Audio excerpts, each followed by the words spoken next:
என்னடா செத்துமா மடிப்பே கலையுதுடா. எந்த எல்லாமே கலையுது. ஒரு கடனை வாங்கிட்டியா? கட்ட முடியலையா? எங்கன்னா வேலைக்கு போய் உழைச்சு சம்பாரிச்சு கொடுத்துடணும். நான் பேசுறேன் என்ன நான் தெரிஞ்சு பார்த்தா தெரியாம பேசுறேன். புரியல. அவங்ககிட்ட கடை வாங்கிட்டா நான் வேலைக்கா போகணுமா? போறது இல்லையா? எங்க அம்மா அப்பா கஷ்டப்பட்டு என்ன பெத்து வச்சுக்கிறாங்க. அவங்ககிட்ட கடை வாங்கிட்டா அதுக்காக நான் வேலைக்கு போகணுமா? டே என்னடா உலக இது? எனக்கு நான் வேலைக்கு போக கூடாது அவனுக்காக.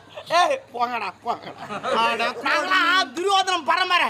இப்படித்தான் கை நீட்டும் இப்படி கை நீட்டு மாற போடா குத்துட்டு கேக்குறான். நான் என்ன சொல்றேன்? ஆனா என் வீட்டான 100 பேர் வரான். 100 பேர் எல்லாம் யாருன்னு கேளு. எல்லாம் கடன் குட்டுவேன். என் தெருவே என்ன பார்த்து அதிர்த்து எனக்கு உடம்பு சரியில்லை. ஆட்டோல இட்டு ஊசி போட்டு இட்டு வரான். ஒருத்த ஆர்லிஸ் வாங்கிடுவான், ஒருத்த திராட்சை வாங்கிடுவான், ஒருத்த ஆப்பிள் வாங்கிடுவான். ஒரே ஜாலியா இருக்கு. ஏன் இதெல்லாம் செய்யறான்? நான் செத்துட்டா துட்டு காட்ட மாட்டேன்ல, உயிரோடு வச்சுக்கிறாங்க.